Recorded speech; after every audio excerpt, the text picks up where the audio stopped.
Today guys, we're going to be taking a look at a really good weapon here inside of Modern Warfare Zombies. Now this particular gun can do something that's pretty cool. One of the main reasons I used to rock this thing all the time is because it can actually kill the Stormcaller pretty damn easily. Well, there's not very many guns in the game that can do this at all, so this is actually pretty impressive. Today we're going to be taking a look at the Hurricane. Not only is this thing really good against the Stormcaller, it's just a pretty good weapon to use all around. We are going to be doing a bunch of testing with this thing all over inside of the big map, and then we're going to go inside of the Season 2 Reloaded Elder Dark Aether. Maybe if you guys are looking for a new loadout to rock here in this season, we definitely got you covered. With that, welcome on back to the channel, everybody. If y'all don't know, my name is Ghost. Appreciate everybody that stops by the video today. If you're into zombies content or anything Call of Duty, rock the hell out of that like button for me and subscribe to the channel, guys. We just hit our massive goal of 20,000 subscribers, already well on the road to 22,000, and I cannot thank you guys enough for all the love and support lately. It honestly truly does mean the world to me. I can't wait to get into everything about this loadout and this run after a brief word from today's sponsor. If you guys want to unlock the new Mark of the Survivor camo, or possibly even any of those get higher camos here in Modern Warfare 3, and you really just don't have the time to put in to get these challenges done, well then be sure to check out Midge Cactus. They're the biggest and most reliable sellers with heaps of brand new offerings for MW3 with completely safe and legitimate services for Xbox, PlayStation, and PC. And with all the great reviews on Trustpilot, you guys should definitely check them out. Be sure to use code REALG for 5% off your entire order for a limited time only.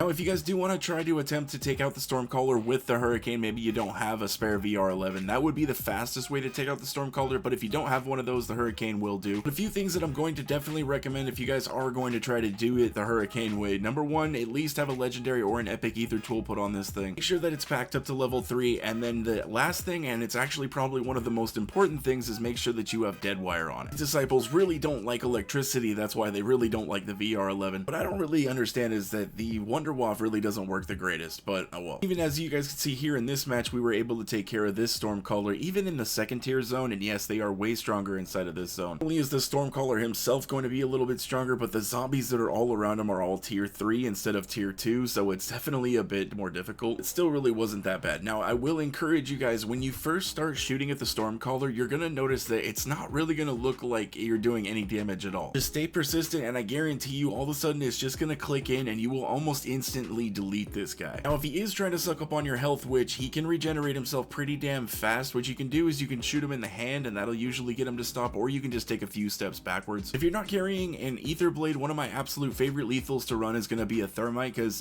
you can stick almost any boss with this thing and it's going to be causing a lot of damage. Plus, they're really good for killing those Mega Abominations as well. It only takes 3 of them and you can kill any Mega Abomination, doesn't matter if they're an HVT or a regular one. Look at that, guys. I actually forgot to sell my skull, and I also found a GPU that was worth 3,000 as well. I forgot to sell both of these things. Overall, I do gotta say, after using this thing for quite a while inside of the big map, I do gotta say I was pretty damn impressed with it. This SMG is really fun to use. I mean, it's fast, it's snappy, mag size on it is pretty good, and even with mega holding, you're only gonna be sitting on 400 rounds. So it's not the greatest with everything combined, but if you don't have the mega holding, I mean, you're gonna be sitting on 100 rounds before you have to reload, so that's not terrible. The HVTs and bosses really weren't a problem. I wasn't able to do too many inside of the red tier zone, just unfortunately there was way too many people hanging out there. I'm sure you guys all know how that is. Mega Abominations were going down decently fast. I mean, and we do have dead wire on this thing. If we were rocking either Shatter Blast or Napalm Burst, they would have been going down just a little bit faster. Even with that said, they were still going down pretty decently fast just for me being a solo player. Now that we are in here inside of the Dark Aether, this is where I got thrown for a little bit of a loop, and I think this was where the Hurricane was actually at its weakest. When I came inside of the Elder Dark Aether here, I ended up getting the Mimic for an HVT, which is incredibly rare for me. 9 times out of 10, I usually always get the Mega Abomination, and then usually that like one other time out of 10, it's usually the Mangler. To be perfectly honest, I could probably only count on one hand how many times that I've had to fight the Mimic in here. This is like my favorite Dark Aether, guys. I've done this one a lot. We actually struggled a little bit with this Mimic. It actually got to the point where I was getting backed up so far on the road that I just ended up pulling out the VR11, and then I had shot him twice and he was dead. So we did get it most of the way there, but unfortunately I ended up running out of ammo, and yeah, so we had to finish it like this. Then once we got over inside of the Outlast contract here, this Hurricane actually held its own really well in here. Now, these Elder Dark Aether zombies do have slightly more health than the ones that are out in the red tier zone, so it is taking a few more shots to get rid of these guys. I'm not gonna lie, there is definitely better weapons in the game, like hands down there's definitely better weapons in the game, but this gun is really good and definitely worth the try. Especially if you're a fan of the Modern Warfare 2 guns, if you liked this gun from back in the day, definitely give it a try in Season 5. Another one that I like that I've been hearing a lot of other people are kind of a fan of is the mini bot. Will probably be one that we take a look at here soon as well. I did try to build this loadout a little bit more for just straight up speed and movement. Like, we do have 2 aftermarket parts on this thing that are just strictly pretty much for movement. We have the jack slash underbarrel attachment, then we also got the jack cutthroat stock, which both of these attachments are pretty much just strictly built for speed. We do also have the overpressured rounds on. I'm part of the camp that think that these things don't really do anything, but there is a lot of people that also think that they do, and I don't know, it could be one way or the other, who knows. So I just figured, what the hell, we'll throw them on anyways. Like, I don't think it really matters if a zombie flinches more, but then again, it says it does a tiny bit more damage, so I mean, honestly, really, who knows. Also, let me know down in the comments section what you guys have been rocking so far here in season 5. What's been some of your favorite weapons to use? You know that the FR Advancer is an absolute fan favorite around here, and then we got guns like the Renetti. Every once in a while, you guys end up leaving me just a random suggestion that like not a lot of people are really using, and I end up trying it out, and I'm like, man, this thing shreds. Overall, I do gotta admit, I was very pleasantly surprised on how well that Hurricane held out inside of that Outlast contract. Really didn't feel overrun at all or anything. We did have to run around a couple of times on the ground just kind of looking for ammo, but that's kind of to be expected from some of these weapons. All in all, I would say that this Hurricane isn't the absolute best like boss killer, but it is really good at just kind of hanging out in the red tier zone. Even coming inside of the Dark Ethers, I mean, if you got a little bit of something else to help you out with the HVT, that's bringing in a VR11 or maybe a Sentry gun or a Juggernaut. For me personally, there is plenty of runs where I don't come in with these, but like 9 times out of 10, I'm usually either rocking a VR11 or a Scorcher, and I kind of like go in between the two. Usually one match I'll rock the VR11, and the next match I'll rock the Scorcher, and next match I'll rock the VR11, and I'll just go back and forth like that. As long as you guys are making plenty of these Dark Ether runs and everything, you should be having no problem keeping plenty of wonder weapons in the stash. And especially when you come in here and do this Dark Ether, this one just constantly will feed you VR11 cases. But my favorite thing about this Dark Ether is that you can actually get any of those classified schematics. I mean, any of them out from any of the Dark Ethers you can find inside of this one. Like, I get golden armor plates and dog bones and everything. Like, I get all of those all the time. Oh yes, you do have more of a chance of getting the ones that are actually tied to this Dark Ether, but I do think it is kind of a cool thing that you do have a chance of getting the other ones as well. Or if you just go inside of the Season 1 Dark Ether or the Season 3 Dark Ether, you will only get the acquisitions that are actually tied to those. That's just a couple of reasons why I like this Dark Ether. Plus, I also like this Dark Ether because I think it's just better for weapon testing in general. Did you guys see just how many zombies chased me over to the extract in this run? Like, oh my god. I don't know what I did to make those zombies so angry in this run, but we did have a pretty damn good run here. We came out with some pretty good loot. This Hurricane, pretty good gun to use. Like I said, overall, wouldn't classify it as the best of the best, but is it worth rocking here or just trying out here in Season 5 if you want something new to use? Yeah, go ahead, try it out. Just like I said, try it against that Stormcaller. You may end up surprising yourself. With that, I appreciate everybody that took the time out of the day to watch the video. It truly does mean the world to me. We're gonna toss up that loadout up on the screen right here. Please do me the biggest favor in the world and drop it a like if you guys enjoyed the video. Subscribe to the channel if anybody is new. I hope you guys have a wonderful rest of your day, and I will catch you